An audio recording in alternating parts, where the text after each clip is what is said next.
Hi! In front of me is Sony Xperia 5.4 and today I would like to show you how you can use voice recorder on this device. First of all, go into Play Store and click on the search bar. Then type in Samsung Voice Recorder. Now you need to get this app from this developer, and when it's ready, open it. To start your recording, click on this red button, choose while using the app or only this time. And as you can see, mine is on. You can pause it or unpause it using the same button.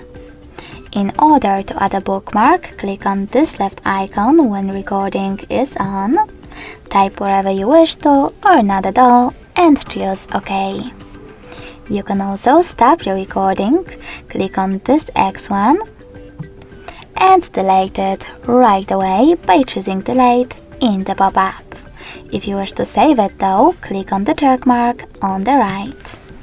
Now hit save at the top right corner. And as you can see, after that, my recording was successfully created. You can play it by clicking on it. In order to rename it, tap on those three dots, choose rename option and type in wherever you wish to. Then select OK. If you wish to get rid of it, hold it, tap on this pen icon at the top right corner or select those three dots as well, tap on delete option and confirm your choice in the pop-up. Thanks so much for watching. If you enjoyed this video, leave a like, comment and subscribe. Bye!